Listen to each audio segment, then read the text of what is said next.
see you all back. Class is starting back across campus. For those of you who haven't been here before, there's a few things you need to know about our society. We have the wit of Oscar Wilde. We mention espresso as much as Sabrina Carpenter. And of course, we're as active as Victoria Beckham during a first dance. And to show how active we are, I'd like to run through some of the things that we've done. Yes, get me on. Anyone for a lock on it? I don't want to know what you're doing with it, okay? Stop it. But yes, how active we are. We have formed some great alliances. For instance, last week we did our very own refreshers fair where we had the PPE Society, the Book Club, the Gown, and the Lore Society, and of course Stream Queens join us. And I'm excited to say that next week we're forging a new alliance with Lawyers Without Borders, but more on that later. And for instance, today as well, we welcomed the Palestinian Ambassador of Ireland, Dr. Jilin Waba Abdul Jamid, to our society today, and that was a very successful lit talk. So, let's get on to President's questions, shall we? This is your chance as members of the... Oh, all the hands are shooting up already. This is your chance as members of the House to ask me any question your heart desires, but of course, no questions about my politics, and no questions of my sex life, or in fact, well, I feel in this, for instance, the fact that I don't have a girlfriend is fairly self-explanatory. So, do we have any President's questions? Yes, Mr. Hood. Do you think we should maybe tell the people listening back onto the recording why everyone's finding it so funny that you're entrance? I think it's funnier if they just have no clue what's going on, to be honest. But I mean, this is the first time that someone's had a fringe in this house that rivals yours. So we're doing well, yes. Sorry. What did I have for breakfast today? So for breakfast, I had a coconut chocolate bar. And I've been getting in trouble about coconut chocolate bars recently because I've been wearing fairly large ones as hats. And it got me in trouble with an underground criminal gang. So I've had a large bounty on my head ever since. But yes, I probably should be put behind bars for that one because I definitely murdered that joke. It is murder because I had intent and I most certainly did not cause man's laughter. Any other President's questions? Yes, Mark. What's the secret to your glorious looks? What's the secret to my glorious looks? Just being fabulous. And also a bit of help from having 3 female flatmates.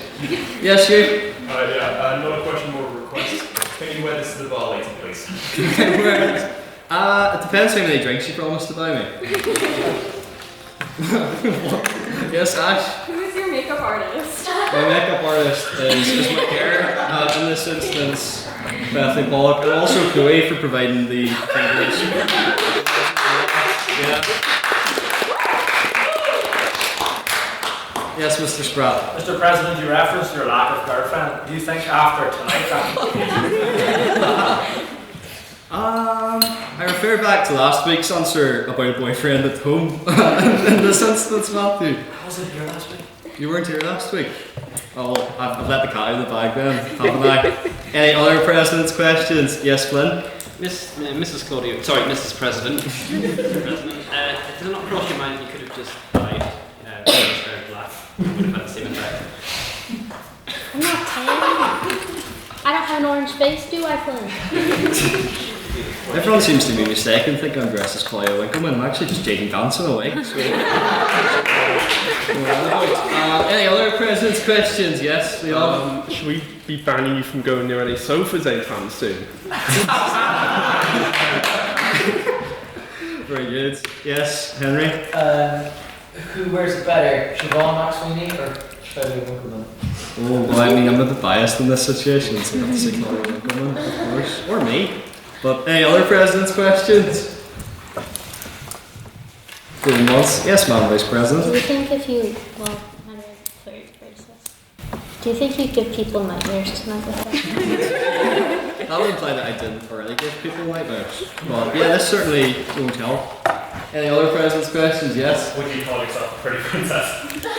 Oh, look, Mark, if you want to call me a pretty princess, I'm not really boosting my self-esteem. Yes?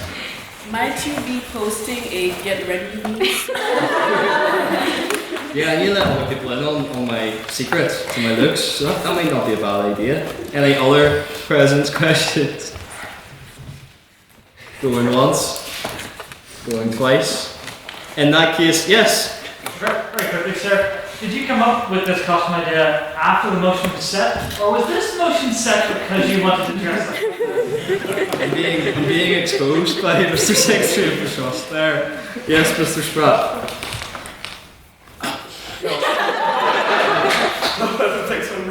Go on. Oh, you have to. No, wait. Look, if you want to ask me out, Matthew, you can do it right The three winners. Yes. Form some sort of attire for a bit. Did that inspire you to wear this? That's exactly what inspired me to wear this. In fact, the President sets the example, so I expect all members of council to be looking this stylish next week. Any other President's questions to round off, or shall we go on? In that case, I think we should go on to private members' business. So this is your chance as members of the House to bring up any business that you've seen or any news recently that you would like to hear the rest of the House's opinion on. So, do we have any private members' business? Yes, Matthew. I'd like to hear the House's thoughts on the World Economic Forum meeting at Davos. I thought it was pretty interesting that Trudeau was there with his new girlfriend, Katie Perry. Yes, anyone on that? Elliot? So I know I'm quite bad for long-winded answers. This could really well be a long-winded answer, so I'll try my best to contain it.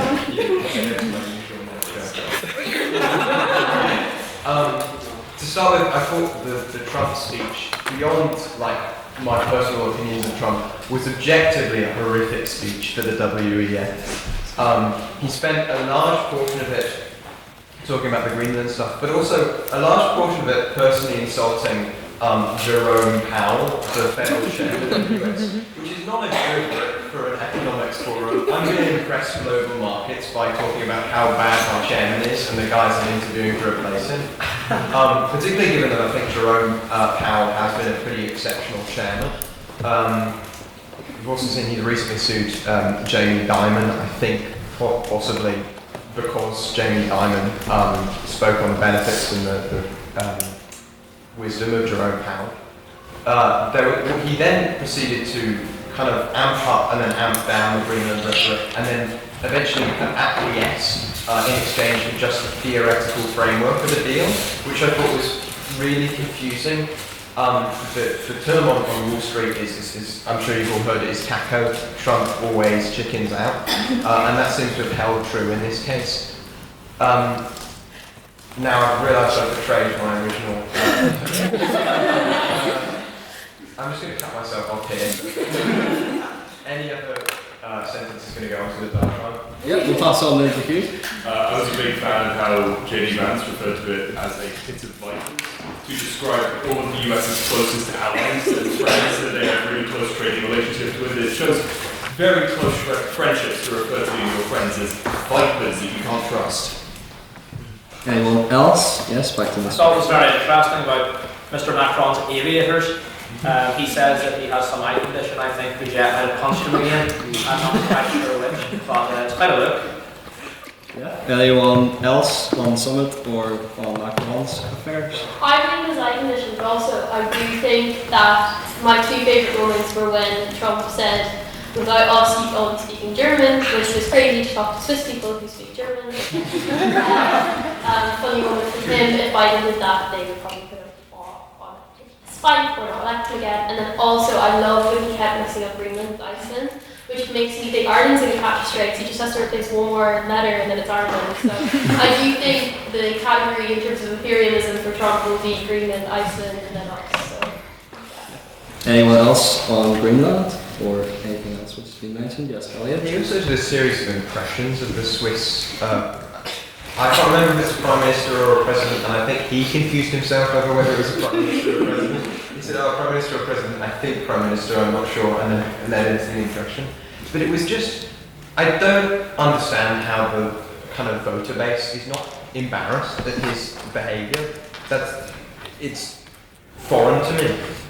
It's the lack of education. Anyone else on that piece of credit? Yes, Rob? Another topic. You have a new one? Go for it. Could a tiramisu be technically considered coffee?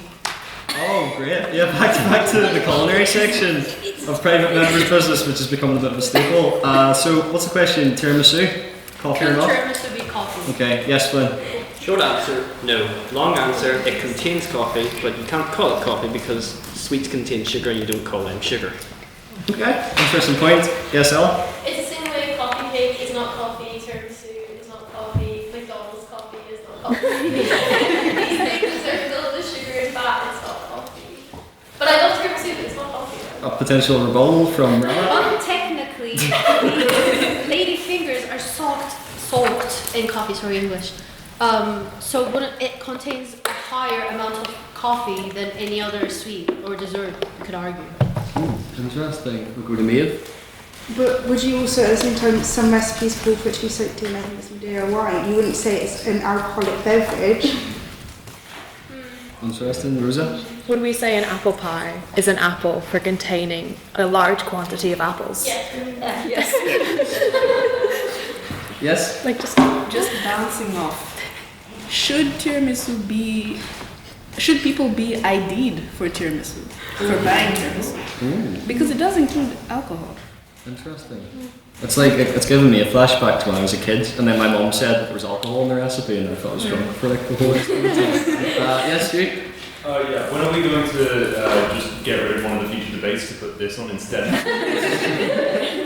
I think, yeah, that's a good drunk debate. Emergency motion. Well, maybe it's a good drunk debate, and in fact we could get people to eat a lot of tiramisu, and then maybe it would qualify as a drunk debate as well. Yes, Beth?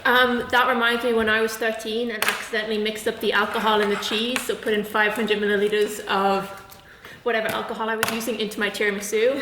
Managed not to get drunk out of it and managed to get my parents not to notice. But I think the moral of the story is, don't let what other people think change what you want. If you want to eat tiramisu because of the coffee content, you can eat tiramisu because of the coffee content. If you want to eat tiramisu to get drunk, you can do the same. So I think we shouldn't be like constrained on what Ella McMullen thinks is coffee or not.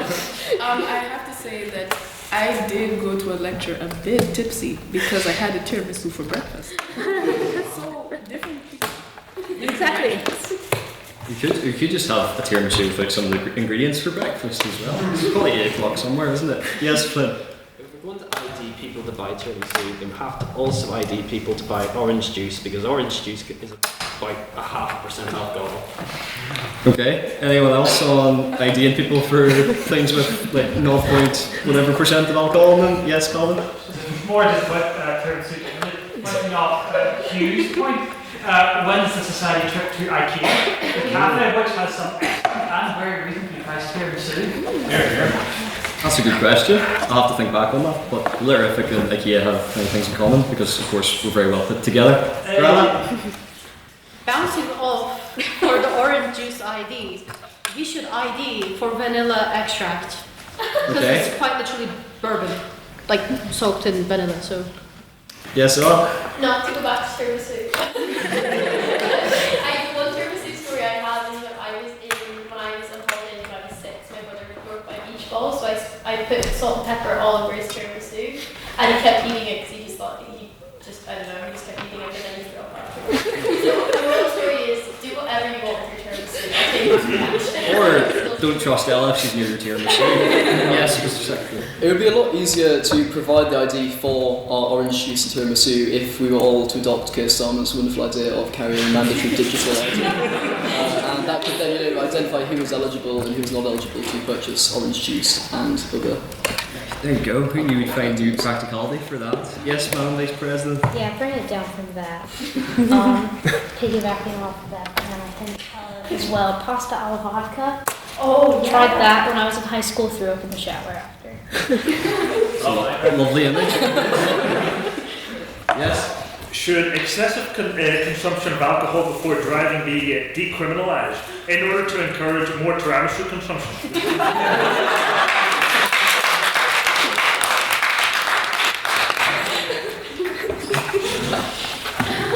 We only discuss the biggest of issues, hard-hitting issues of the Lyrific. Yes, Leon. As a massive supporter of the Healy-Rae brothers, I'm fully on board with allowing us to get absolutely pissed and then going driving after eating a metric shit ton of tiramisu? Yes, Ash. So is matcha tiramisu coffee or tea? Oh, we're bringing it back. Anyone on that? Is matcha tiramisu coffee or tea? Yes, Beth? Could it not be both? Like a coffee tea, coffee. Yes. Lynn? I go completely opposite of that. It's neither. It's matcha tiramisu. Okay, we'll claim. Yes, Rana? I think in that option, that would be tea. So, because matcha is tea, even though it has high caffeine content. So. Neil?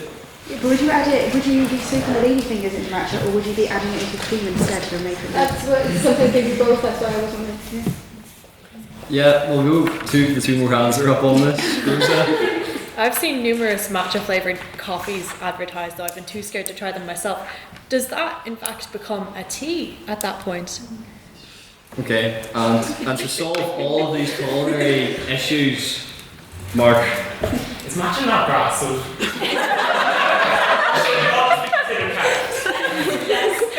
Okay, any other piece of private members' business to round it out? Yes, we'll go to Ella. What's Spike's opinions on your Rebecca Instagram stories? Yes, so the Beckhams have been in the news recently. Yes, Rana? I think a lot of people forget how influential Victoria Beckham is, as well as it's been kind of exaggerated a bit as well. It's just family drama. It's just done in front of millions and millions of people. Like that's a regular Friday back in my family, so it's kind of over exaggerated. Anyone else on that? Do we have another quick piece of private members' business in that case? Yes, Mia. What's the House's opinion on the House laws backing the under 16 social media ban in England and I think pushing for it to be all of the UK? Yep, social media ban. Yes, Hugh. I look forward to the day where I don't have to hear the opinion of anyone younger than me, so I think it's a great day. Anyone else on that? I hear from the two fellas at the same age as my little brother in the corner, by the way. Yes? As someone who is regularly terrorised by their 15-year-old sister, I would absolutely be delighted if we could get her off social media.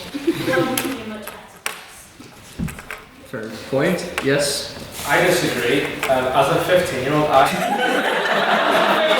have great fun cooking politically senile people on social media. So I think we should keep it going. I think it's fun. Thank you. Rosa? Would this then increase the areas of the internet in which you have to produce a digital ID of some form to access? I don't know if I trust Instagram with my driver's license or other private information. Yes, what? I think it depends on how well the UK implement this. If they take any notes from Australia, someone will have it hacked in about 32 minutes, I'd say. Interested? Yes, Ella? I think people forget how bans work. Like people talk about this as smoking, and how are they going to implement it? How are they going to everyone smokes? But the whole idea of these kind of things is you make legislation and the companies have to abide by it, otherwise they'll have to pay another money. And that's great for us because public spending and we get money. Lawsuits are great. So it's like why everyone's like fear-mongering, like how's it going to work, how's it going to work? You write legislation, they have to abide by it, and then the companies are prosecuted, parents are prosecuted, children are prosecuted, and then they just becomes a socially unacceptable thing to do, the same way it is to smoke in a recording hall. It would be the same thing, like a 15-year-old in and have an iPad and 10 years Mr. Secretary of the Trust. On some note, I think this ban doesn't go far enough. I think it should be like the smoking ban. I think the age should be set to 16 and then incremented by 1 every year. Yeah. Feeding off what Rosa said about Instagram, and like all jokes aside, my mother is 47. I have signed, she got a new phone, and I was signing her back into her Instagram account, and she had to submit a form of ID to like sign into an Instagram account or a create a new account or something. And I don't think that's at all required, and I wouldn't at all trust the government to be holding my passport or my driving license or anything like that. So I would agree with Rosa. Yeah, I'll take the 3x3 grid of which one of these squares contain traffic lights any day with a digital ID. Yes, Elliot? I'm coming around to the ban, and I think I very much agree with the motive and some form of this, like I did with the OSA. But I do think that the implementation is very important, because companies don't have the same priorities as governments where they want to protect their citizens' data, and they can have legally compliant but inefficient solutions. Like I think we saw for a lot of that for the OSA, solutions that didn't do enough to protect customers' data or didn't do enough to protect children, and a device level solution that may have taken more effort but would be better and more effective wasn't taken. So I don't think I could agree that the implementation isn't important for this type of legislation, even though I agree with it. Yes, Henry? Sorry to not to throw it on that you cooked Elliot Road, but did anyone see the beef between Elon Musk and Michael O'Leary? Yeah. Yeah? What are people's opinions on that? Elon Musk and Michael O'Leary, yes? I know this is the first time in my life I've agreed with Michael O'Leary. It's insane. It's like Elon Musk has done the best PR for Michael O'Leary in history ever.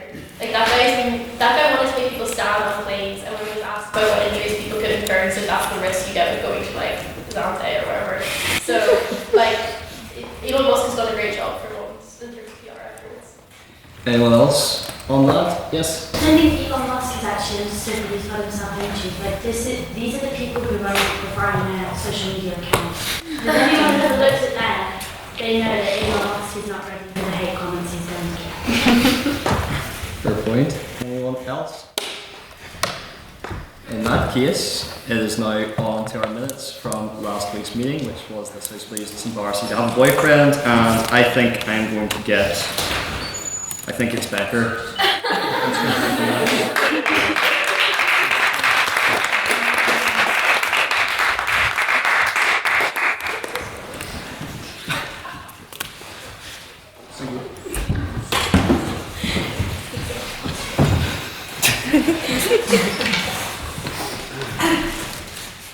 On January 15th, 2026, the Queen's University Belfast Literary and Scientific Society convened for the 13th ordinary meeting of the 177th session to debate the motion, "This House believes having a boyfriend is embarrassing."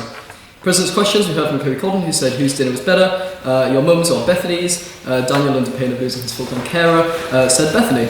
Bethany remains in Daniel's care. Private members' business we heard from Ella McMullen, who said, "What are your thoughts on heated rivalry?" Daniel then asked, "What is heated rivalry?" Ray described it as gay hockey players having sex in the shower. Daniel then started to smile a bit.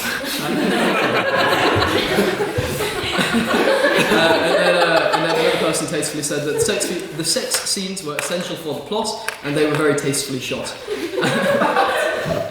Ryan Hurry said, "Has anyone tried the new McDonald's menu?" Somebody said, "Would the espresso milkshake be considered coffee or not?" Jack Steele said that would beg the question of whether McDonald's was considered food or not. Veronica Lamb added that she tried it in America and would rate it as 2 out of 10.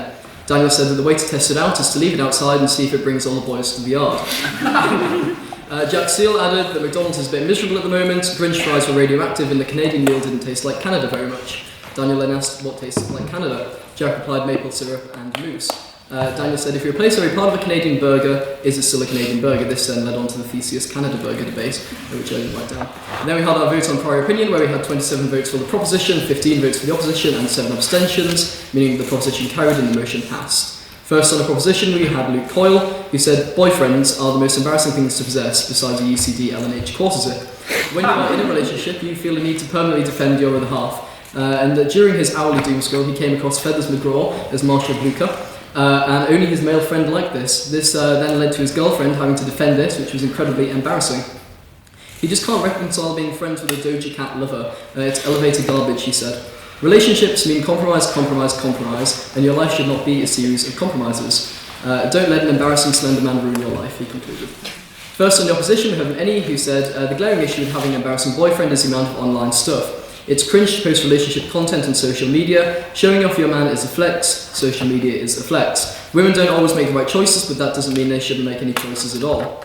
Being single means he failed the independence test." Second on the proposition, we heard from Ash, who came to the podium dressed in funeral attire. This is because she was actually at the funeral of the boyfriend era. "The autopsy will be violent and will spill the causes of death," she said. "The need for a boyfriend makes them want to share their spoils of war. Once the boyfriend was an accessory, now they are a reputational risk. Having a boyfriend is allowing yourself to be attached to a man who sticks himself to posts with old tweets in a podcast phase." It has now reached the point where women whisper, "I have a boyfriend," in the same way that they say, "I still live at home" or fly Ryanair. So yes, I'm dressed for a funeral, she said, to conclude the funeral of relationships. Second on the opposition, we heard from Elliot Dickey, who said, "I have many speeches I'm proud of, but this is not one of them. You're on day 6 of a 7-day bender and getting sauced with the DUP lads on some prime Teresa dance moves.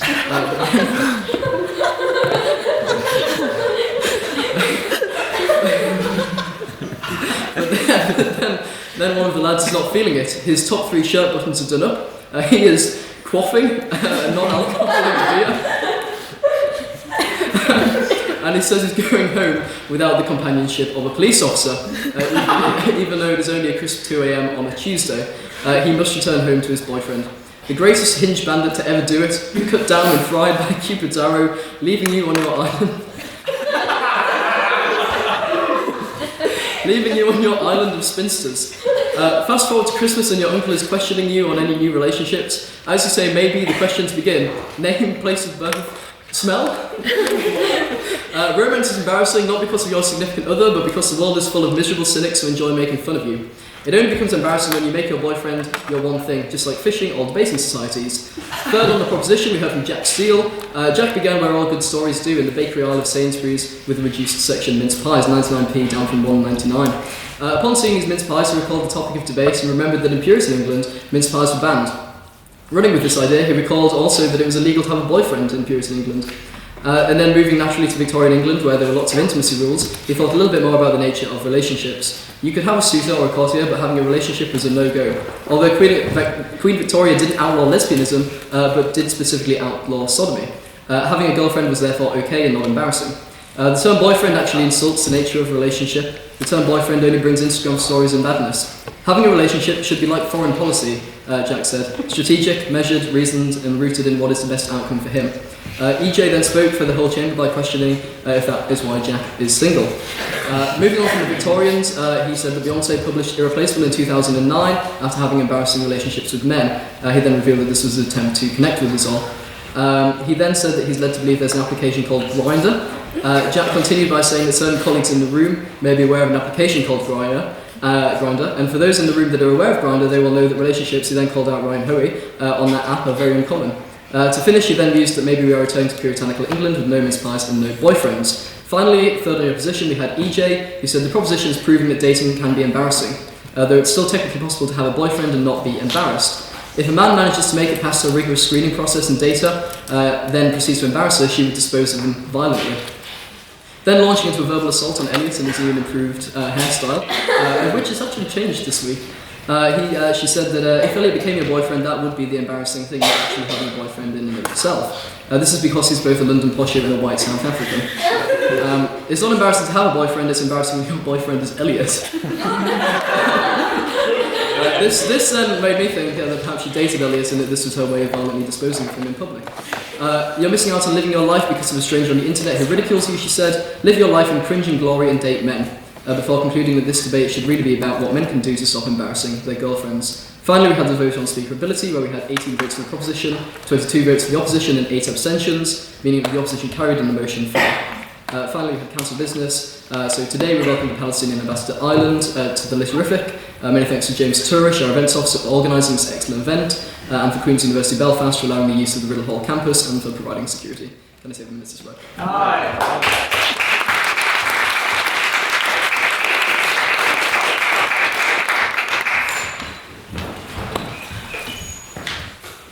Thank you very much for that, Mr. Secretary. And now the reason that we're all here tonight, members of the House, welcome to the Traitors.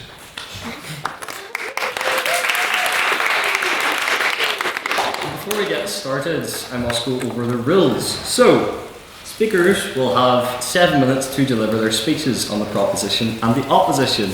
The first minute of your speech and the last minute of your speech is protected time, which means for the 5 minutes in between, you have unprotected time. This means you're open to receiving points of information from members of the House or your adversaries on the other side of the debate. If you wish to deliver a POI, simply raise your hand and shout on that point, point of information, or POI. It is then to the speaker's discretion as to whether they take your POI or whether they reject it. If they do take your POI, please keep it to a maximum of 15 seconds and make sure to leave 15 seconds in between each time the POI is offered. We also have a rule about swearing, and I think I will get Ray. Rule on swearing. Yes, if any speaker or anybody from the audience while asking a question at the end of the debate swears, you will owe the House a bottle of port. Please pay it timely. I don't like to be kept waiting. I will find you. Thank you. Thank you very much for that. Yes, Ray will make sure that you are no longer living in the castle and remove you from our secret council turret that we don't tell anyone about on Queen's campus. So now it is time to conduct our vote on prior opinion. So, as you might have guessed, is this house would rather be a traitor than a faithful. So can all those who would like to vote for the proposition and would rather be a traitor than a faithful, please raise your hands now.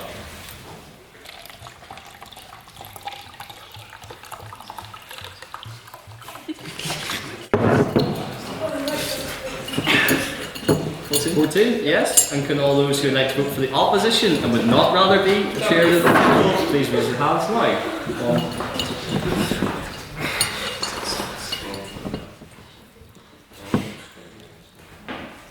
Yes, and finally, can I have all those who would like to abstain on the motion to please raise their hands now?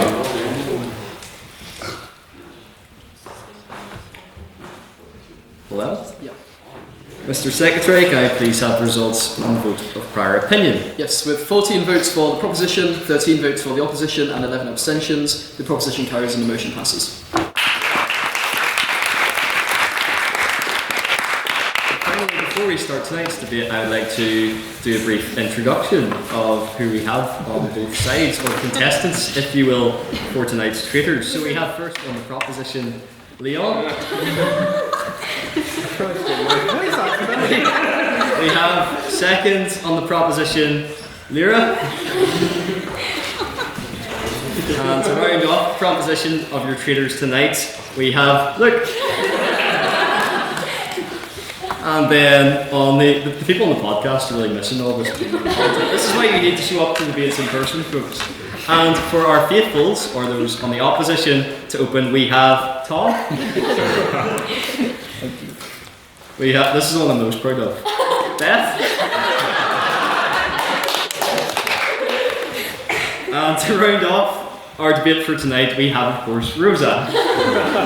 So, without further ado, I would like to call to open for the proposition on tonight's treacherous debate. Leon, to the podium, please. Thank you, ladies and gentlemen, the black and white minstrels at the top there. I would like to very quickly thank everyone for being here today, and also I'd just like to steelman the opposition very quickly. Of course, there's one person we hope never is a traitor, and that is Dr. Jilan Abdelmajid. We hope she remains loyal to the Palestinian people.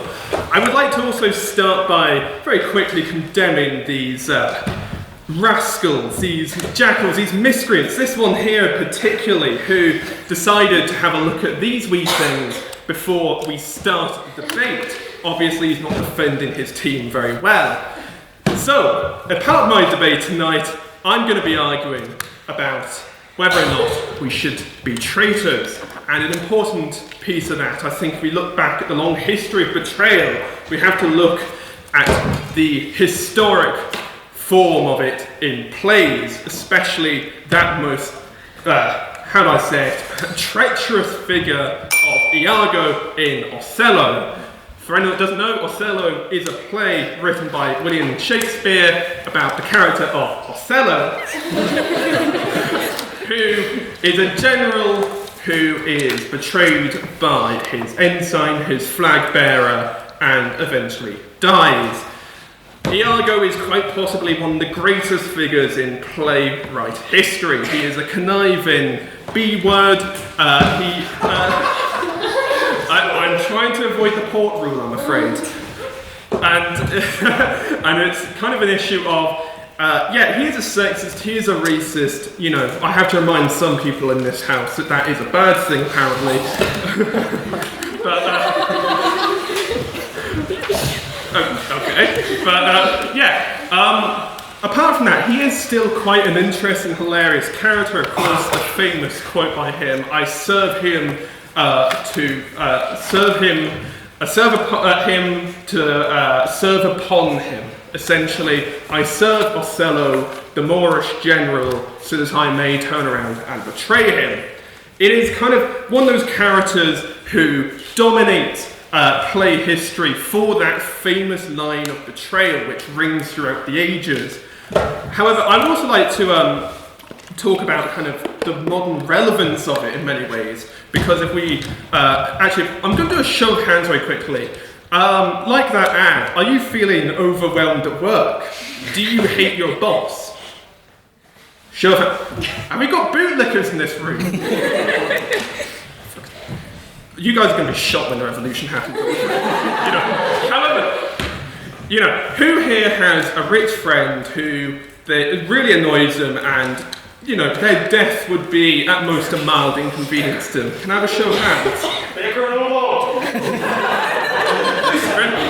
Then in that case, Iago is the man for you. After all, he killed Othello, being a bit of a racist in the process. However, he also killed that annoying posh Ponce, Rodrigo, who funds his operations, prepares the murder of Othello, gets people drunk to make it easier. Anyway, Iago decides to dispatch of him because, let's be honest with you, having a bumbling rich person... I'm sorry, I'm looking at the two people I know that aren't rich in the room, sorry. He gets rid of him because he's a bit of an idiot, generally speaking.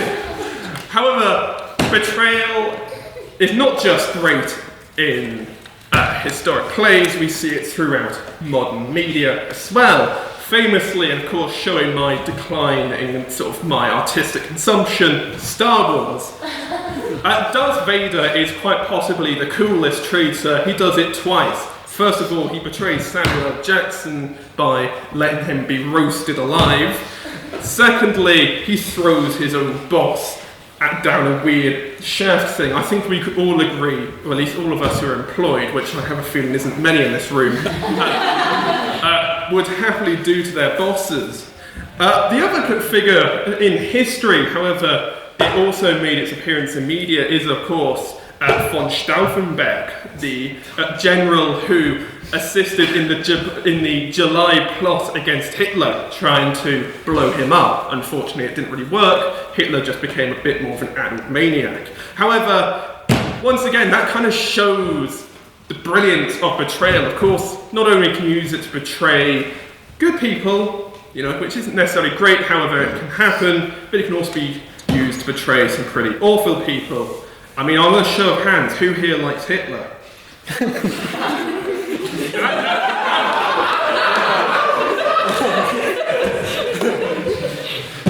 Abend. Warum machst du Hitler? Ich möchte fragen. I'm sorry, Baker, you're going to have to enjoy doing the translations. Oh, I'm not translating. But yeah, so that's the thing. Throughout history, we have betrayal because it is, in many ways, a part of the human experience. Now, I am admittedly a bit of a Stirnerite. I am a wee bit of an egoist. I will sometimes do what I want in order to maximise my own benefit. If I help other people as well, that's usually a nice aside. However, we must remember, first and foremost, we're not even an individual. An individual is, after all, a social construct, but one must be prepared to do things for their own will. And these characters present that feature of human personality. After all, we all want to not kill or maim our bosses, but at least give them a wee bit of a scare. Rich people, I'm not going to say more about that. If we had the chance to become the ruler of a galactic empire just by throwing an ontologically evil old man down a shaft, I think most of us would take up the offer, or at least I would. And if I was a right-wing aristocratic general who had the option of taking out one of history's greatest monsters, I may or may not take up the offer. But apart from that, I didn't actually write the rest of my speech because I wrote it in my Irish language course book, Gan Malaysia La Podja, and Grove Mila Margaret.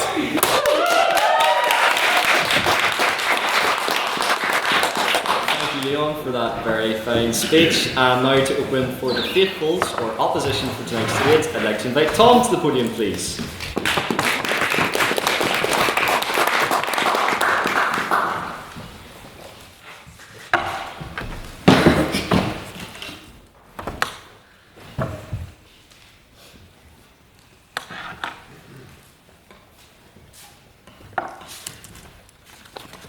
Mr. President, ladies and gentlemen, good evening. I am told today that today's motion is based off a popular TV show called The Traitors. However, I must confess to you all that I just know absolutely nothing about the show. I've never watched it, I've never heard of it.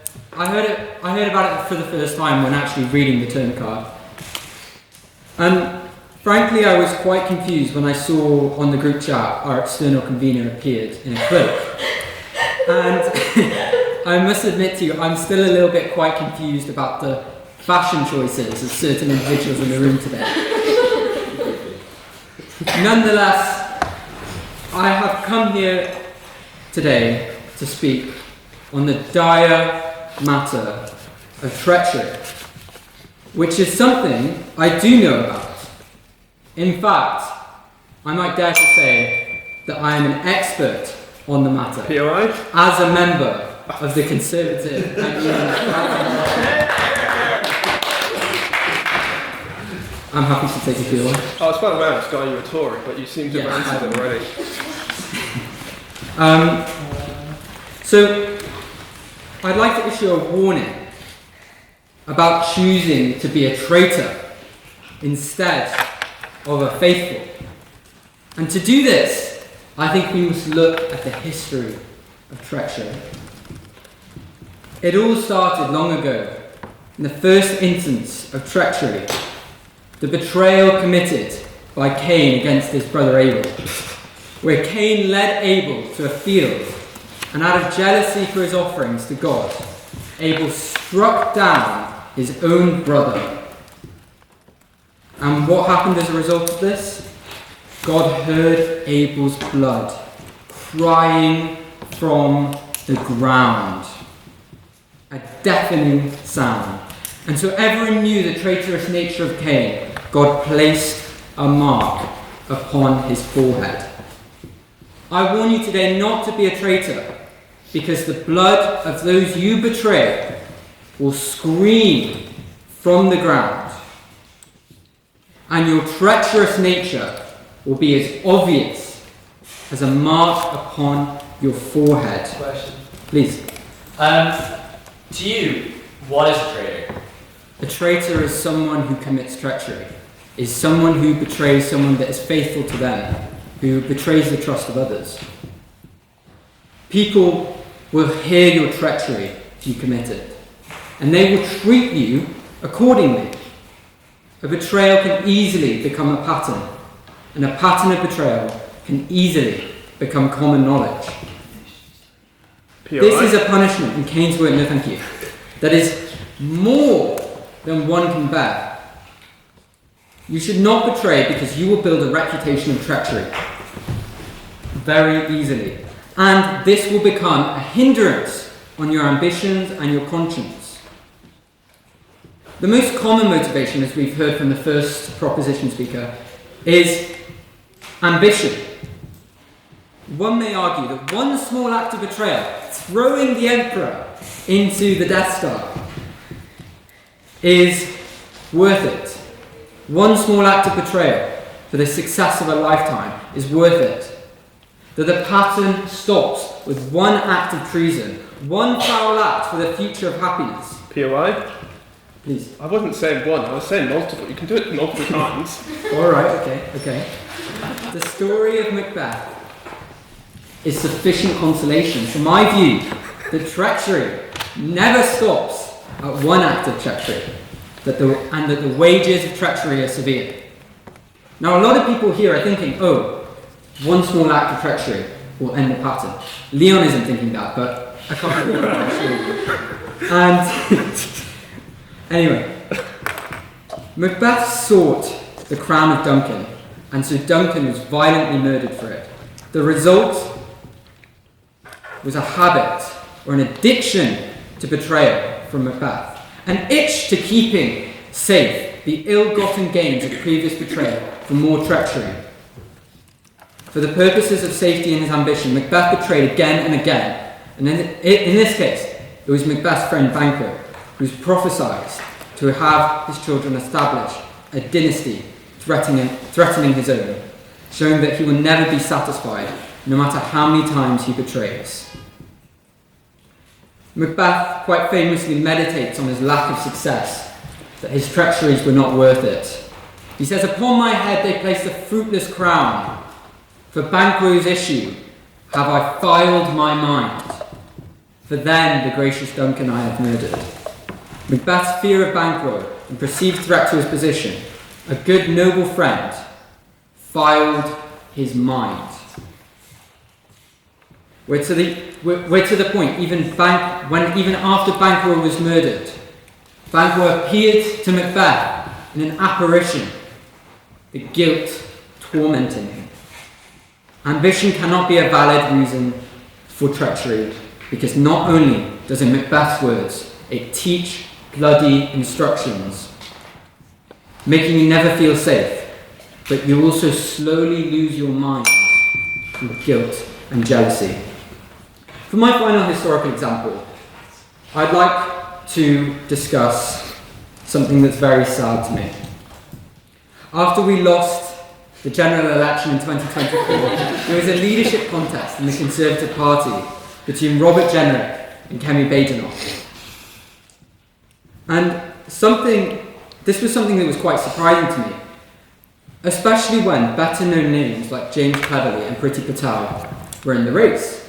However, to everyone's complete, absolute shock and horror, it turns out Machiavelli nefarious plots and designs were uncovered about this surprise. The final head-to-head was the product of two sides, both at the same time, voting purposefully for a less appealing candidate in order to ensure the final membership vote was between their preferred candidate and the mediocre candidate. Turns out the two mediocre candidates won the MP vote, and so they ended up in the final election.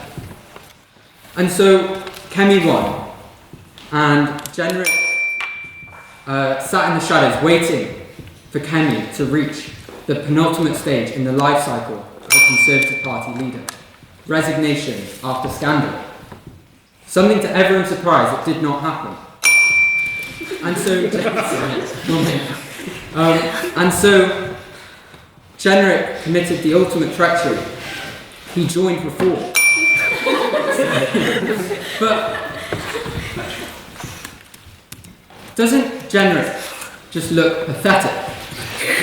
And that is my final reason why treachery is wrong. Thank you very much.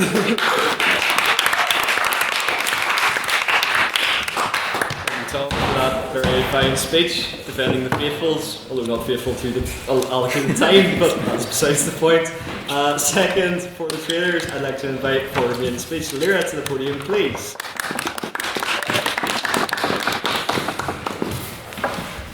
Well, I'm following a speech from someone who knows nothing about traitors with what is essentially a love letter to the show.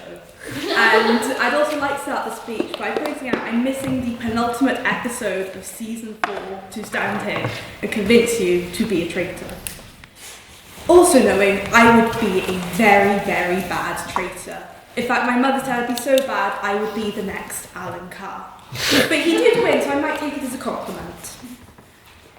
The names of many game shows tell you what they are. Pointless. You try not to get points.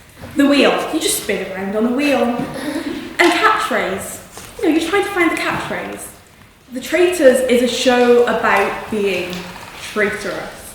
It's about deception and lying. And you cannot have a show about deception and lying without being deceitful and lying. I suppose the money's just an added bonus. The role of a traitor is arguably 10 times harder than that of the faithful. The faithful get to be their genuine selves for the whole 4 weeks. The traitors cannot do that because they have to lie. PUI? Yes. Isn't it better to be your faithful self? Like, isn't that the ideal kind of thing? No, because sometimes lying can be fun. Take, for example, all the secret relationships you get in the show. I think that's quite fun, and it adds in an element of entertainment for the viewers. And then there's the entertainment of traitor versus traitor at the round tables. Fiona and Rachel this season, they just went for each other. And yes, okay, it got a traitor out, but it gave us iconic moments. And then there's watching the faithful get it wrong. For me, there's nothing more entertaining than watching them get it wrong. And poor Joe Marlin, celebrity traitors with the big dog theory. He was right, just no one believed him. It's the problem with the faithfuls, no one believes them.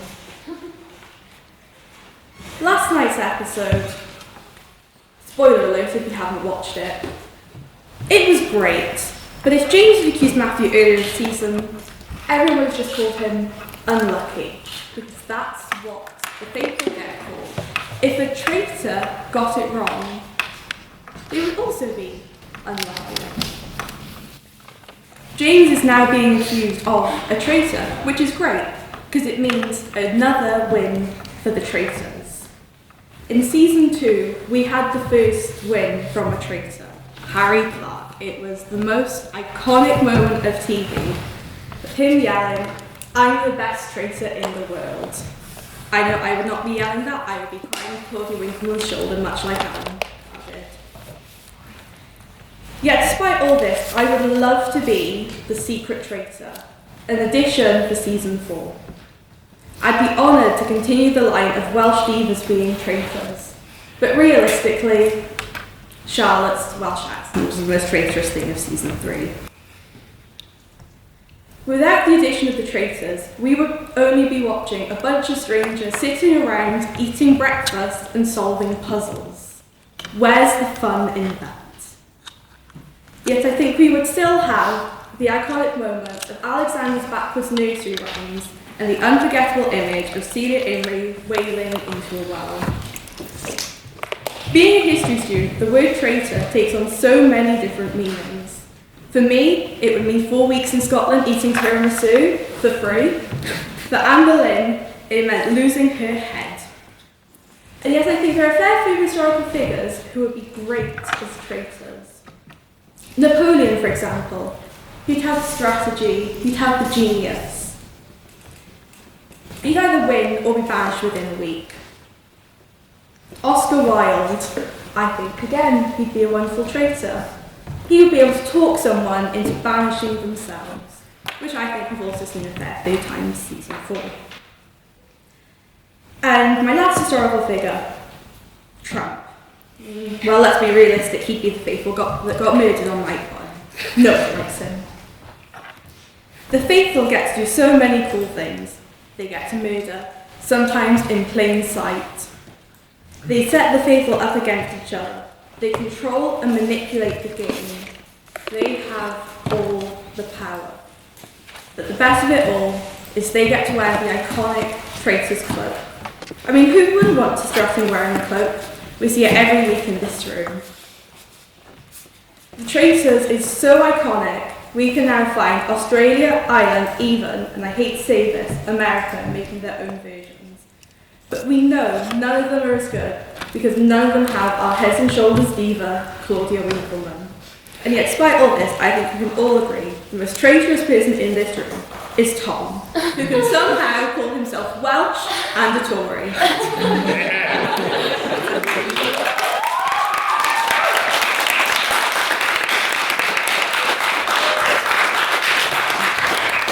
Thank you, Lyra, for that very fine speech. I would now like to invite second for the faithfuls, Beth, to the podium, please.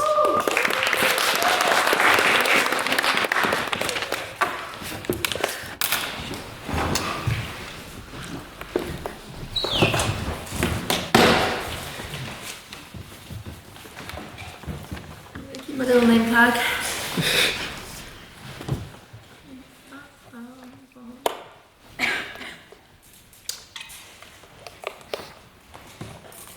Imagine with me, guys, you're a middle-aged man. Life is difficult. You're in a dead-end, fake job, being overtaken by AI. Your boss hates you. Your wife hates you. You're in a loveless marriage. She won't put out anymore, and she cries herself to sleep. Your kids kind of suck. You've never vibed with them. Your son Kelly, he wants to be something, an actor of all things, and your daughter won't talk to you because you've called her fat that one time. You're at a breaking point. Life is rough. So you go out where no middle-aged man should be, but they always are, Kremlin. You go out and you see a hot young woman in the club and you think, this is it, lads. Life is worth living. And you get with her. It's great for you, not so great for her, but you don't care. But then the unthinkable happens. Your wife finds out. She divorces you, and you think, I'm free. No more nagging little wife, no more ball and chain. This man can spread his wings. And you download Tinder, and you start swiping. The max age you put is 25. And yet, despite the fact that you've lost 3 pounds, no woman will text you back. You see your wife has a much younger man now all of a sudden. She's happy, she's smiling. She never did that with you. Your kids, they're growing up. Your daughter doesn't invite her to a wedding. The son becomes a successful actor. Maybe not, maybe. I don't care. And all of a sudden, you're 70, 75 years old, and you're in a nursing home. Pretend that's real. And you're sick, and you call your kids, and you're like, babes, I want to see you one last time. And they say, no, because you betrayed us. You were a traitor, and you die alone, like so many men do, because they betrayed their families. Ladies and gentlemen, is that the life you want to live?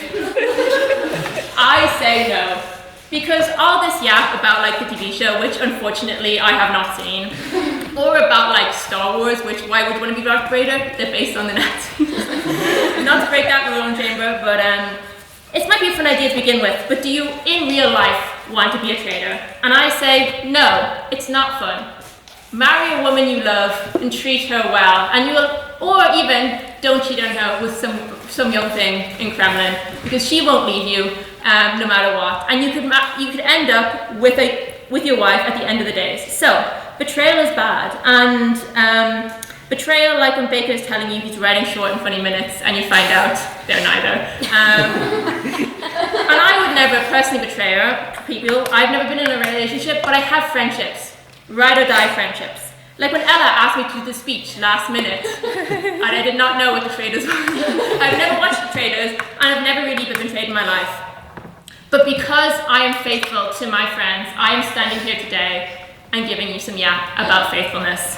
Now, let me tell you a little anecdote about my great-granny. Now, lad, this is a true story, actually, and I'm not lying to you. I'm being faithful right now. Question. Yes. By definition, every revolution is betrayal of authority. Was the Haitian Revolution justified? This gets me on because even when I am doing chamber, I need to stay faithful to the superior form of debate, British parliamentary. Let's define what betrayal is. Because were the Haitian people betraying the French? No, because the French were never on their side. The Haitians in their revolution stood with Haiti and their people. They, in their own value, stood against it. In apartheid, did Elliot's family stand?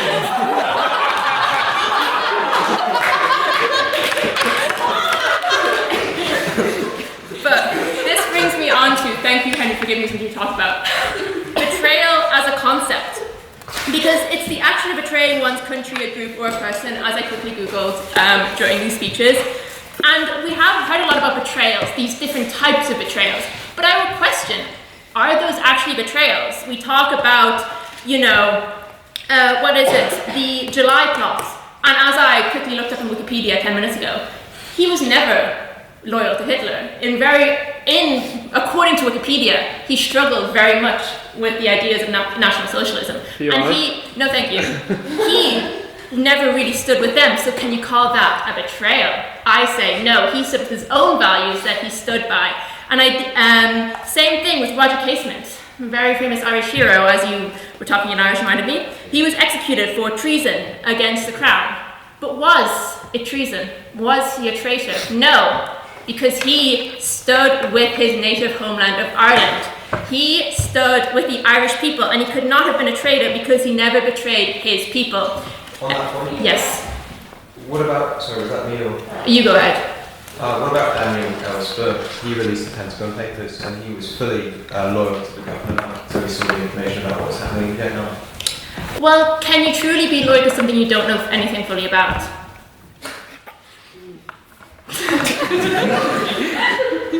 I say no. So he never betrayed anybody. Stop laughing. I'm making real points, guys. And now, I never went on to marry her great granny. Anyway, she hooked up with a married man, he killed somebody, and she ended up being a single woman. So look, betrayal never works. And my last point, something that I was going to say the men in the room would relate to, but we are the Olympic after all. So sports, Daniel, you'll get this. And Henry, do you betray your team when they're bad? No. You stand by them. When Oscar Piastri fumbled the World Championship, shoved it away, and I had to cry myself asleep that Lando Norris won. Did I burn my Oscar Piastri merch? I got so close to, but no, I stayed loyal. When the Pittsburgh Steelers, once again, went 10-7, made the playoffs, and immediately got knocked out of it, did I stay loyal? Of course. When Liverpool keeps losing for some reason, despite overpaying for players, when Mo Salah stops playing good, do you stay loyal to your team? Of course you do, Daniel. When Ireland, once again, fails to make the World Cup, hopefully not, but when Ireland has consistently failed to make the World Cup or any sort of relevance in the sporting world outside of boxing, and not rugby, unfortunately, do you stay loyal? Of course. So that's why you should be a faithful and not a traitor.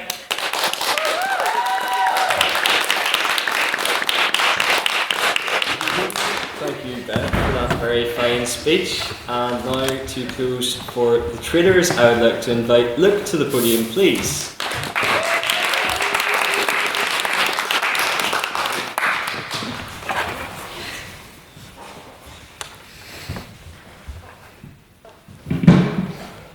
So, Mr. President, officers and Litterific House, or should I say players, welcome to the round table, even though it's much more rectangular.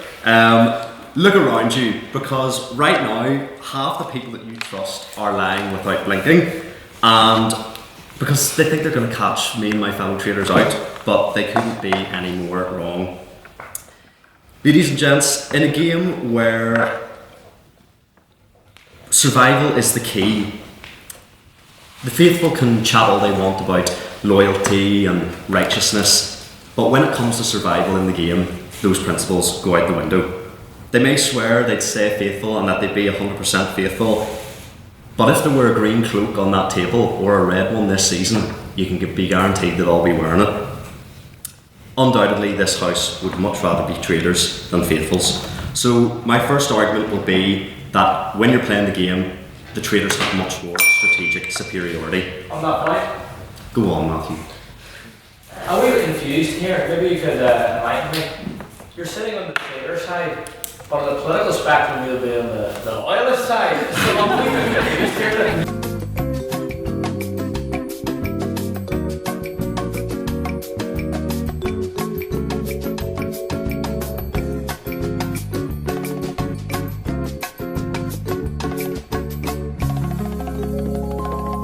So, in a game where information is key and you need control, traitors are the ones that are only actually playing. They know the identities of everyone from the get-go, and that holds so much power. Faithfuls are not detectives, and that was clear this season with Amanda. Even when you are one, you still get yourself banished. Faithfuls don't lose because they're bad faithfuls. They lose because being right is dangerous. Again, Knowing identities is so key. The faithful are completely in the dark. The traitors know who's who from the moment our Claudia taps people on the shoulder. In terms of murders, the biggest opportunity in the game, the traitors strategically kill those who are sharp and dangerous and keep the idiots alive. Because it is those who claim that they're 100% faithful that do the most damage. Like Kate Garway, who, when she screams at the top of her lungs during breakfast that she thinks there's been a recruitment, there's never actually been one at all, and she just stirs the pot. In a way, the traitors are playing chess while the faithful are playing Guess Who, with these facts that they just pluck out of nowhere because people are given treacherous behaviour, and look where that's got them in every season so far. In terms of the second strand of my argument, being a faithful is just psychological misery. Integrity, go on. I haven't seen the show, but wouldn't you argue that being a treacherous evildoer is worse for your conscience? How can you live with yourself if you routinely lie? And surely that's just not a good time. Well, I would guarantee you would do your utmost on the show when there was £100,000 at stake. So I'll leave that there. I think any of us would. The faithful are in permanent paranoia from the get-go. They don't mistrust the strangers, they mistrust their allies, they mistrust their 100% faithfuls. Every whisper is evidence and every act is treachery to them. And they just label it with this gameplay. You're a traitor because you've said this wrong about me, or you've shouted at me over breakfast, you must be a traitor, and that gets them nowhere. Even when the game's over and you're on the outside, the psychological torment continues. How could anyone being faithful in that game come out and act normally around people? You're always going to think you're being deceived and you're being lied to, so that shows you that the traitors have the upper hand in the game.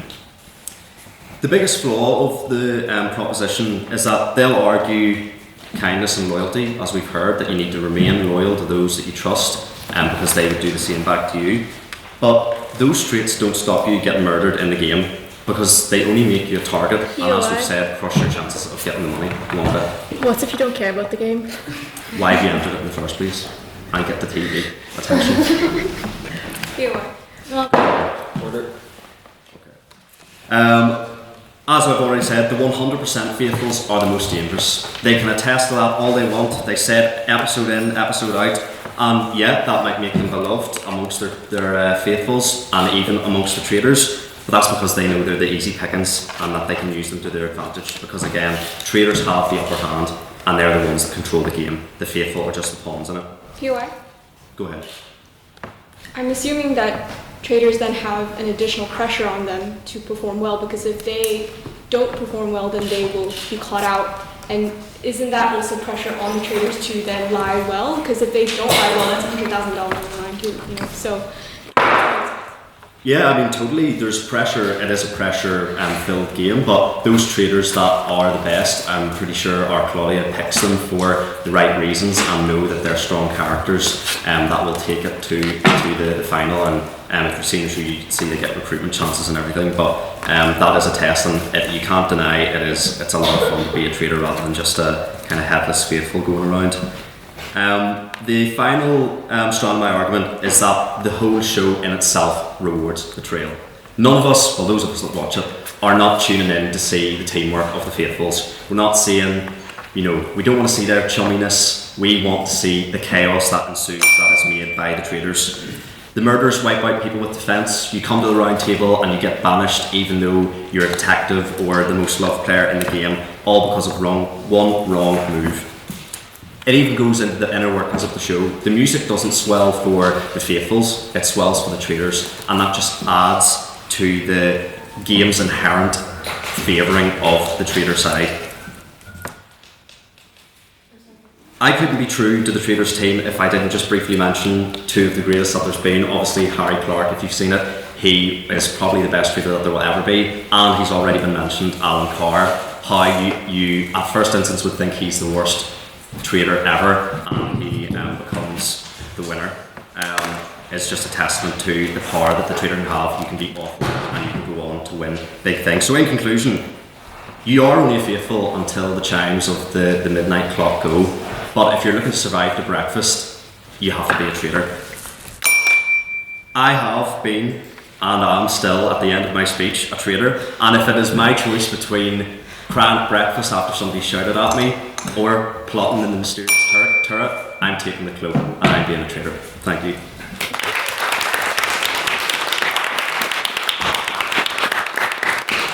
Thank you, Luke, for that very fine speech. And now to close the case for the faithfuls and the debate as a whole, I would like to invite Rosa to the podium, please.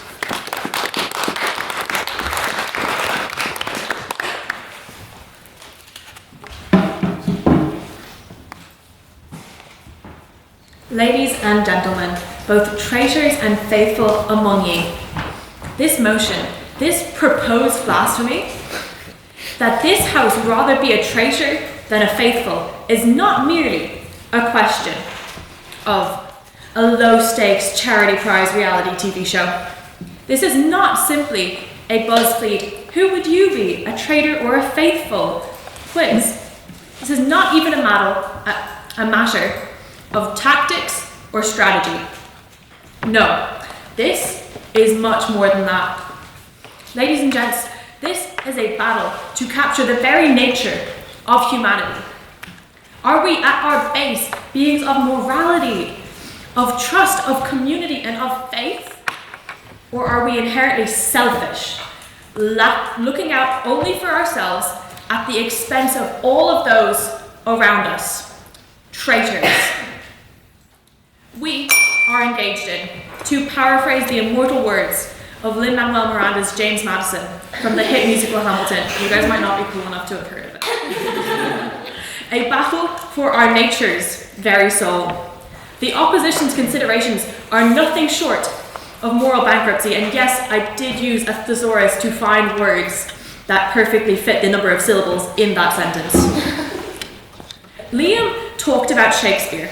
While talking about Shakespeare, famous writer of tragedies, might I add, so maybe we don't want to be emulating his characters?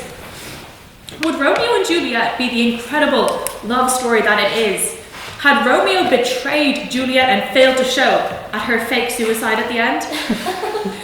Would The Jester in King Lear, a story at its core about loyalty versus betrayal, be the favoured character that he is at her suicide, not the very thing designed to show the audience the depth of his fall from grace?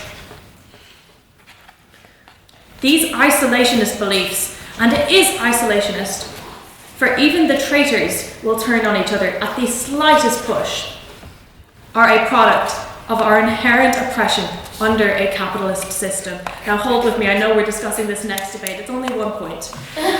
We are split and divided, turned against our fellow man, just as the faithful turn on each other for fear of a traitor in their midst.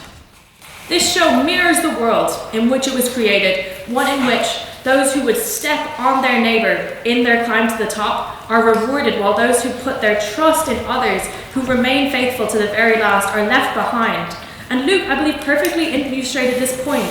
The show and the world frames treachery as the superior state of being.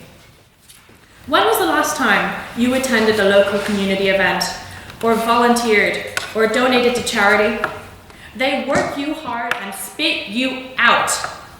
So you've no time or energy for yourself, let alone for the people around you, and push the narrative that if you just work that bit harder, just push that little bit more, you could be the next Elon Musk, or Taylor Swift, or Jeff Bezos, or any number of people who succeeded out of talent and hard work, yes, but also by the good fortune of being born rich enough to buy a company, or with a dad influential enough to get you a record deal.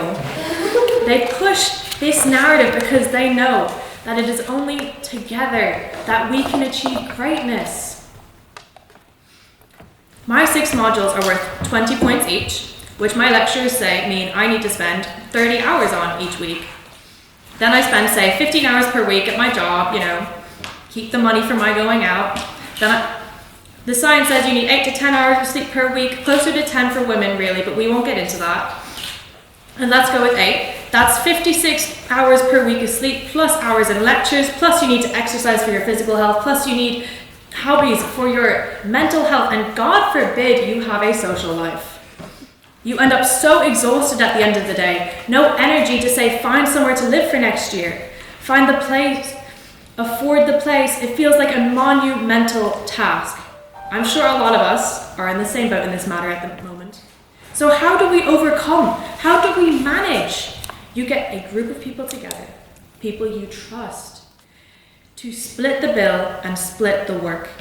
Your friends, your community, your faithful. Do you truly want to be the kind of person who would betray that trust? Who would abandon your house, your housemates, to go behind their backs and live on their own, on your own?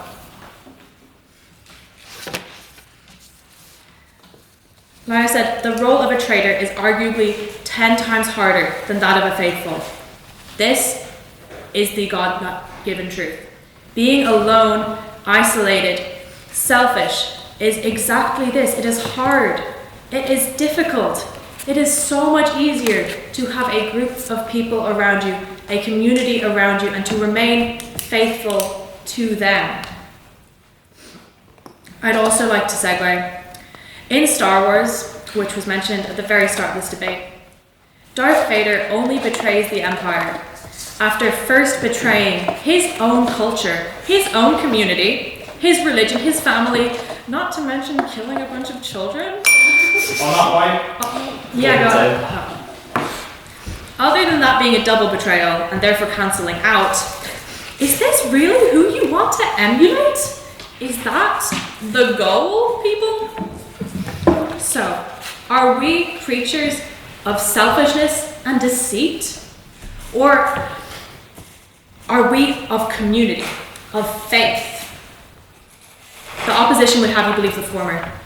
But as Bruce Wayne had to learn in the Lego Batman movie, no man is an island, not even Batman, who is a much greater character to emulate than any of Shakespeare's tragedies or Darth Vader, the bad guy for 3 movies.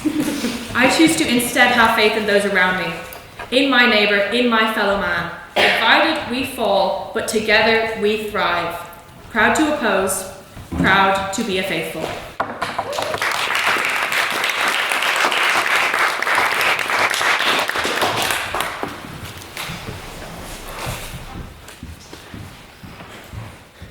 Thank you, Rosa, for that very fine speech, and to all of our speakers, what has been an incredibly entertaining debate. There we go. In fact, that one doesn't feel quite accurate. I'll maybe go for this one instead. There we go, that seems a bit better now. Anyway, now it is time for questions. So, if you as members of the House had anything or heard anything tonight from our speakers that you wanted to question a bit further, or you feel that something was overlooked or not mentioned in tonight's debate, this is your chance to get a bit more elaboration from our speakers. So, do I have any questions for the proposition or the traitors from tonight's debate? Yes, Luke. Right, so Leon, a lot's been made about Star Wars. Yeah, I didn't have a life when I was younger, so I love Star Wars. Now, the coolest character in that, and indeed in all the fiction, is Obi-Wan Kenobi. Now, if you think about Obi-Wan, he was faithful to the Jedi Order, he murked Darth Vader, he was the coolest character, and he's known as Space Jesus. Why should I not emulate him and his faithfulness rather than Darth Vader, who lost like 3 of his 4 limbs in the process and died after his second betrayal? Why couldn't I be Space Jesus? Well, Darth Vader got to throw his boss down a shaft. I think that kind of tops anything really. Like, that's the level of anti-capitalist zeal I'm willing to bring to this debate. Thank you, Leon. Would someone from the opposition or faithfuls like to respond? Yeah.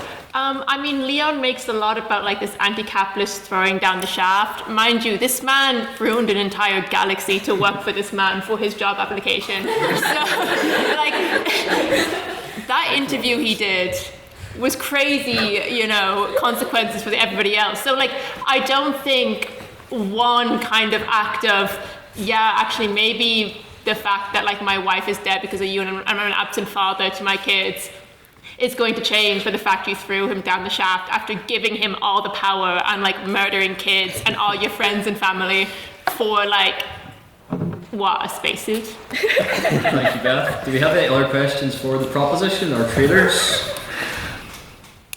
Yes, we'll go there. Tilly, yeah. Would you agree that the show exploits the fact that people like to see others suffer, which is kind of why everyone betrays each other and why they enjoy killing each other so much, or they enjoy the fake killing each other so much? Would you agree that this is a very dangerous part of human psychology that the show just exploits and encourages? Would someone from Proposition or Traders care to respond? Perhaps you should, seeing as you actually care about the show. Yeah, I think it's just what makes the show entertaining. It's, yes, okay, there's dangers in the wider society, but you don't really see them acting traitorous once the show's done. They're faithful to everyone else, really. Thank you, Lyra. Would someone of our faithfuls care to reply? Yes. I've never watched the show, but this is actually one thing I follow quite closely in the Traitors, is that the Traitors are really bad for showing that people have really built-in biases of certain groups of people. So say, for example, when it comes to being on the round table, it's always the woman of colour who gets accused of being the traitor, whether she is that or not. And if you're a gay man, you're more likely to be seen as a faithful because internal bias. And this is true, guys. You see it in the show. I'm not making this up. But I do agree that it does, show the worst of people in terms of trading, but also highlights the kind of all the kind of bad internal biases we have on different groups of people, and highlights that in the show, and does low-key make you a worse person because you have to then pick out from what I have seen in the show. There's nothing to prove that you're a traitor. You kind of have to go and look at you and be like, this one looks a little suspicious. As my granny said when she was on jury duty, he's guilty of something. Thank you, Beth. That one. And then do I have any questions for our faithfuls, the opposition tonight? Yes, Matthew. I think all the Darth Vader hate is very unwarranted. I would like to hear your thoughts, considering that he brought peace and security and justice to his empire. I mean, I'm sure I can really see that's why that's something you think, Sprat.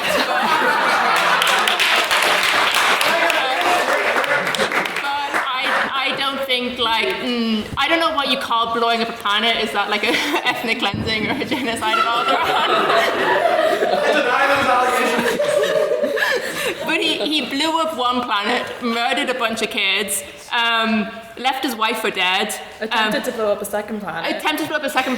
Abandoned his kids. Blew up his daughter's home planet as well. I think Darth Vader. I think you can kind of say that he has a cool theme to him. Also, his soldiers are bad at their jobs. They can't shoot. They look bad. They're just copies of a cooler clones for the good guys.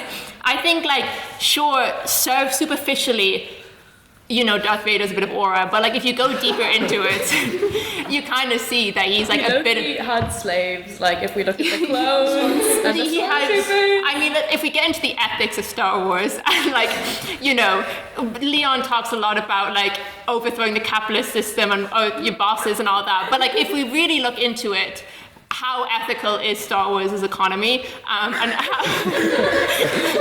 what role does Darth Vader play? And obviously the job has some very good medical benefits, because I don't know how he's alive after all that, but is it worth it if the job gave you 3 missing limbs in the first place? But you get good medical benefits, but I must have stumbled into the wrong debate. Let's see what this house means Darth Vader's done more harm than good. Although if I were to dress up for that one, it would have cost me a considerably more amount of money than what this did. But yes, would someone from the proposition of our traitors care to respond to the Darth Vader slander? Right, so I will not go down the vaguely fascist route of what's being said over there, but we do all have our personal flaws. I eat too many shreddies.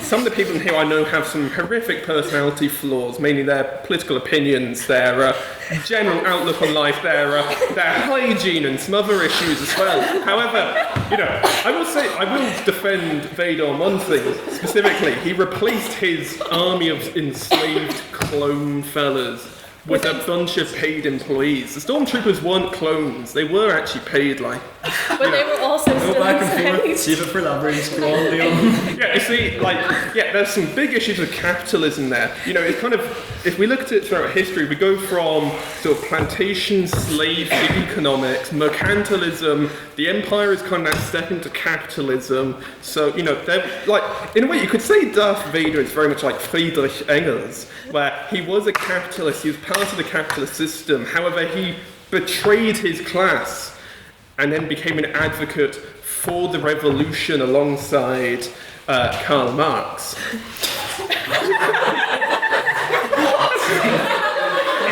I feel like we're really sticking true to the spirit of the show, because just like the spirit of our show, the contestants at the table went on a mad tangent. No bearing on anything that's been discussed before. So, do we have another question for the opposition, please? We'll go... Yes. Just like to this day that we are weeping for the fact that Brutus betrayed Caesar, should we consider England to be a traitorous state for betraying the rightful ruler of the land, which is France instead?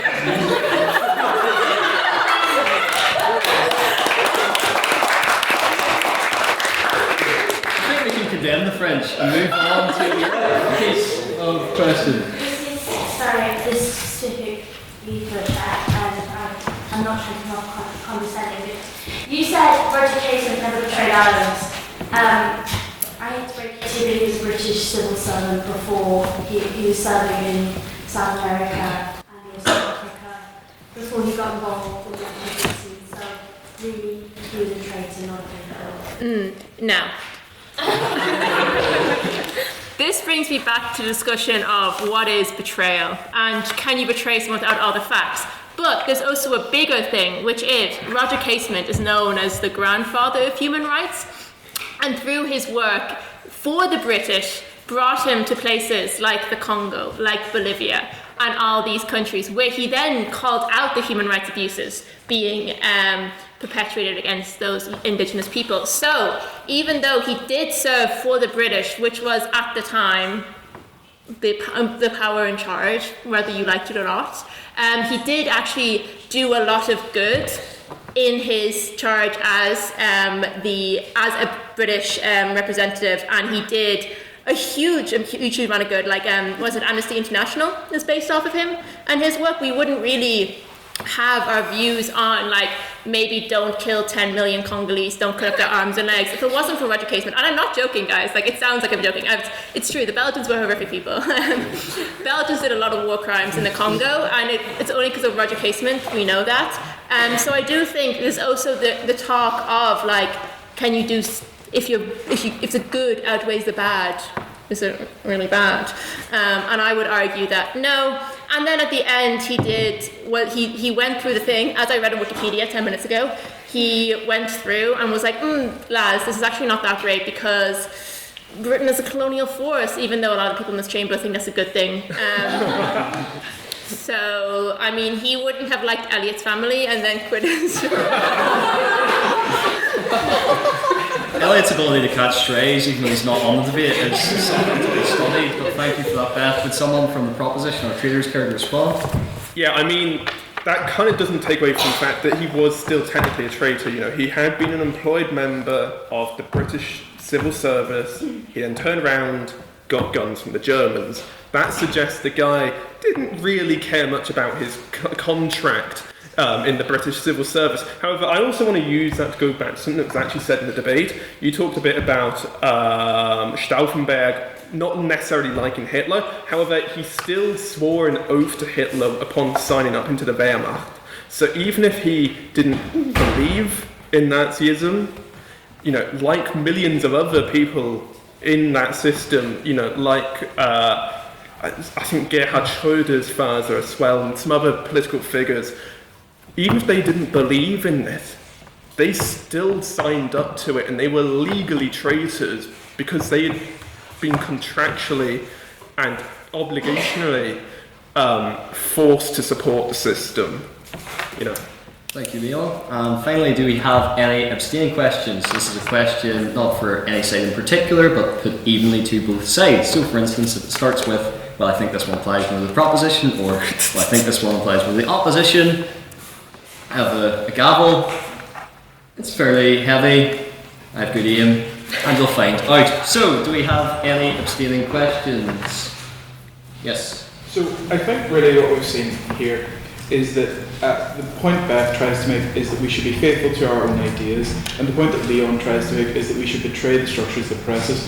I would like to know, what both sides say to those points directly. Specifically, when Leon says, let's betray, let's be a traitor, should we betray our own ideals in service of something else? And Beth, should we be faithful to organisations that aren't necessarily good? Would someone from the proposition respond first? Well, I mean, there's very much the ideas of Max Stirner where they come into this where, is there really such a thing as having your own beliefs as such? They are constructs, they're not objective, they're sort of fluttery things that you can kind of play around with. So it doesn't really matter as such. You can betray what you necessarily believe in if you think it kind of gets you some other benefits in the long term, I suppose. Thank you, Leon. And someone from opposition to respond to that. I mean, I definitely think it's much more important to stay loyal to your own beliefs and not an organisation, because organisations can go awry, as we've seen. Let's say the US, the UN, those kind of things. You could pledge loyalty 10 years ago. Well, the UN have done a lot more bad things over the years, like Bosnia in the 90s. But the thing is, you can agree mostly with an organisation and still be allowed to disagree, and that shouldn't make you a traitor. So I do think it's a lot more important to stay true to your own beliefs, because that's when you're not going to betray anybody, because you're staying true to yourself. Whereas with an organisation, you're going to betray your own beliefs, which can lead you to do bad things. But I'm not a humanities student, so I don't know the name for that. But yeah. Thank you, Beth. And did we have one final abstaining question? Yes, Rana? This is going to be a vice versa question. If it was 100 grand on the line, would the traitors become a faithful, and would the faithfuls become a traitor? Interesting question. I mean, that's a really interesting one. It comes back to the social construction that is the term traitor and faithful, because in a way, by taking the money and ceasing to be a traitor, we are betraying this construction. Therefore, we can never truly be a faithful. So it depends, really. I don't think there's an answer. I think that's just a paradox, But congratulations, you've destroyed the universe. I hope you're happy with yourself, you evil human being. I'll leave it. Thank you, Leon. And someone from the opposition? I was under the impression the prize money went to the charity of the winner's choice rather than to yourself. I could be incorrect there. Just for the celebrity edition, but the normal edition, they back money themselves. Okay. Well, the faithfuls, when they win the money. So we win. But also, I'm going to say, as an aerospace engineering student who's most likely going to end up in the military-industrial complex, guys, my own beliefs. My belief truly hinges that money is everything. So I would not be betraying. I would not become a traitor by taking those 100,000, because my beliefs is that money is everything. Okay, let's end it on that. Thank you, Beth. So now it is the part of our debate where we have the vote on speaker ability. Who will you banish from the McMorty, and who will win the prize pot of bragging rights at Lavery's? It is for you to decide. So, can I have all those who would like to vote for the traitors tonight, the proposition on the vote on speaker ability, to raise their hands now, please?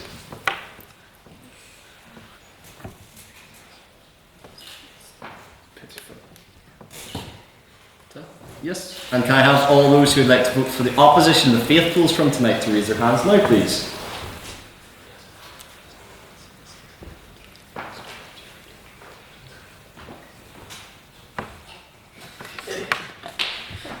Yes. And can I have all those who like to abstain on the vote of speaker ability to raise their hands now, please?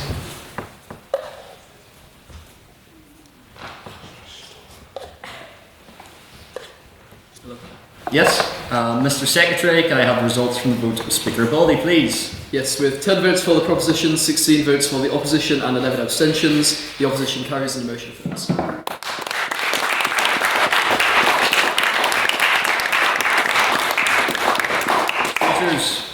I can hear the faithfuls. They're laughing at you right now. But yes, congratulations to you all for what has been an excellent debate. And it's been a very exciting debate too. And speaking of excitement, you'll notice at the back there, if we could go back to the QR code of all the events that we have on coming up. So yes, you'll notice that we have our term cards newly printed. You have small ones on your seats, and also ones down the middle here. And to draw attention to some of the very exciting debates and events that we have coming up, I'd like to open the floor to council announcements. So, members of council, do we have any announcements? Yes, Mr. External. You go first. Hi everyone, I'm sorry, I'm special. I have not become a Tory overnight, I promise. Before this. But yeah, Happy New Year, and just on a few external things. So firstly, competition training will be starting next Monday at 5 p.m. in PFC, with rooms to be confirmed as well. So that's 5 p.m. in PFC. Baker, that's also me telling you to book it for the first time.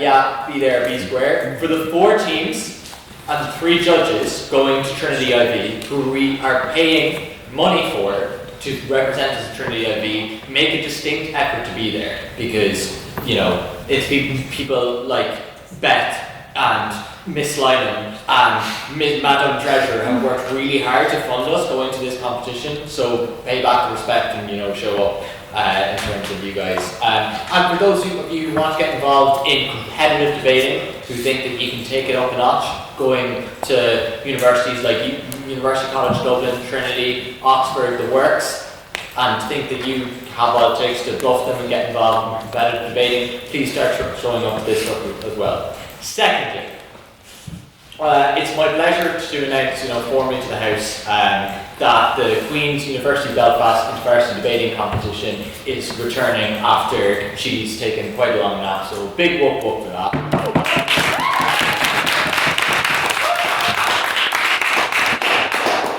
That will be held on, save the dates for this, the 28th of February and the 1st of March, that's a weekend, so a Saturday and Sunday. We are looking to send a huge amount of teams because, you're not travelling to Japan, you're going to PFC, or well, it's actually the NSC, but you're going to on campus, like it's not that deep.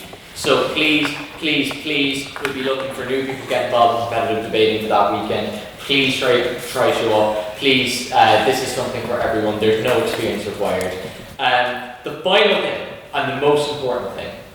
So, organising all of these events and stuff takes a great deal of time and effort behind the scenes. So, and it's also a really fun thing to get involved with, which is why we, and by we I mean I, have opened applications for the external subcommittee. For those of you who've been participating, for those of you who are interested in getting involved, for those of you who are interested in running for external convener and running Queen's competitions next year, because I will not be here, please apply, because I cannot have a committee with me and Jonathan Massey, who somehow applied for the job. Especially to our, speakers who kind of come and gotten involved this year. They're like, you guys' impact on the competitive debating structure, those of you who've gotten involved, those of you who have to go to, horrible places like UCD and University College Dublin and the Literary and Historical Society, you guys have been through the trenches, so I think it's time you take your reward and put in an application to the external subcommittee. But that's open to everyone. If you've literally never touched competitive debating before, apply. If you've never heard of debating before, whatever, apply. If you are at all interested in organising events, if you're interested in conference management, communication, it's not just debating, a lot of what we do as well is organisation. The link is in the WhatsApp, and it's also going to be put on social media. That's me gaslighting the people I told to put it on social media who still haven't. So it will be up on the story, and it's really important to see applications for that. Because it's a great thing to get involved with, it's a great way to get involved with society, and it might be a great springboard for those of you who are looking to become external convener or another position on committee next year. So yeah, thank you.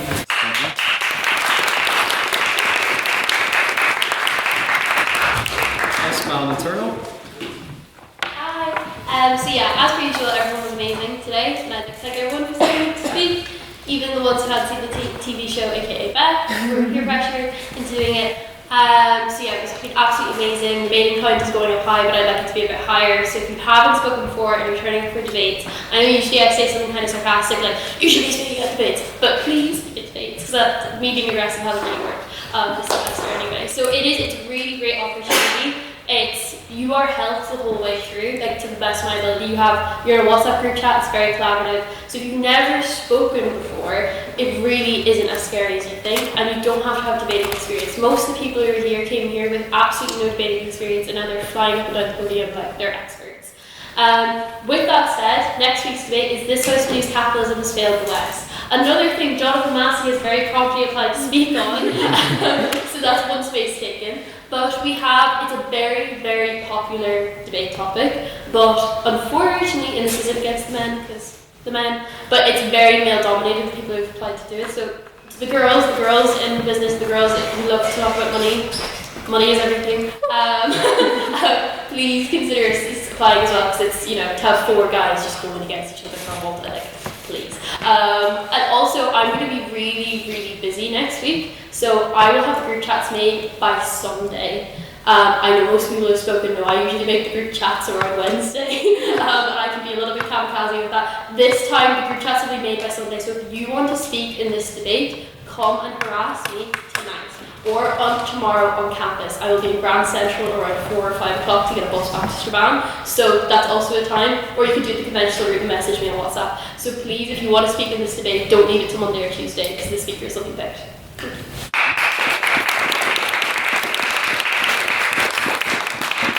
Any other council announcements, Mr. Events? Yes, I have a few dates for the diary. February 9th, we're hosting Declan Long. He's the co-writer of the BBC series Blue Lights. You may have seen it or maybe not, but it's very popular at the moment, and we're hosting him hopefully February 9th. And then we have on February 24th, Daniel Mulhall, the former Irish ambassador to the United Kingdom, the United States and Germany. And then on April 13th, we're hosting Peter Taylor, who is a veteran BBC journalist. He's written many books on the Troubles. There will probably also be many other lit talks, but they're just in the process of being made. Please do send in suggestions to myself or to the council group chat, or the council, or the WhatsApp, for suggestions, which we want to do here from you all. So thank you. Those are some of the amazing events we have coming up. If you'd like to take one of these home with you, you're very much encouraged to see those dates. And also, we do have a lot of other lit talks in the mix that we cannot yet reveal. However, if you scan this QR code and keep posted on our socials, you'll be sure to be reminded of them, just like the great one we had today with the Palestinian ambassador to Ireland. Do we have any other council announcements, Madam Vice President? Yes, so after every debate I give feedback to speakers, so okay, don't laugh yet. But if you want feedback, please come to me after we take a picture. Also for speakers who spoke last week, I forgot to mention that I give feedback. So if you want feedback and you spoke last week, please come up to me as well.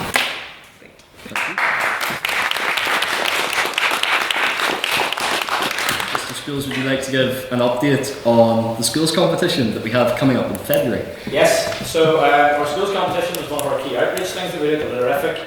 Our first preliminary rounds are the 17th of February here in the Queen's main campus. So far, we're at max capacity with our competing students, which is great, and our RSVP deadline passed yesterday, so that's looking very positive. On the 3rd of March is our grand final, and it is traditionally hosted in the Senate Chamber in Stormont, so we will be needing volunteers for both days. So if that's something that you're interested in, please do get in contact with myself or message me on WhatsApp. We'll need volunteers to chaperone people from different rooms on campus and be involved with the provision of refreshments and so forth. But that's going to be a very exciting outreach opportunity as well. Thank you. Yes, and that reminds me as well, tomorrow we have Cormac Sparran, who is speaking on behalf of Lyrific in the Irish Times semi-final in Blackpool, down in Dublin, so we wish him the best of luck.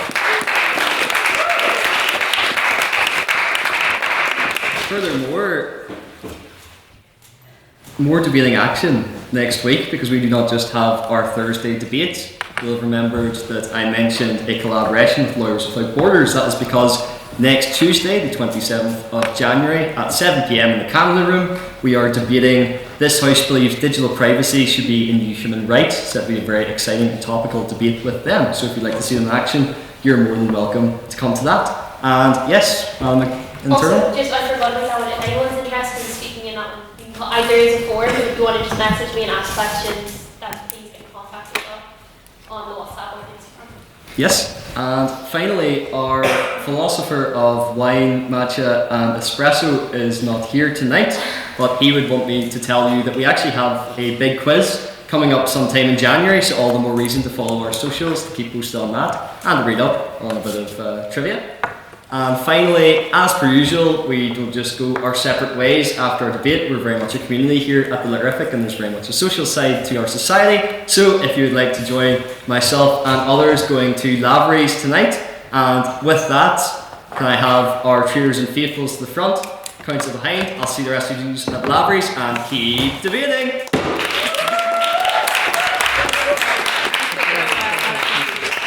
Well done, well done. Thanks, so is yours. I love the actually, sorry to say, your makeup is so good. I love it.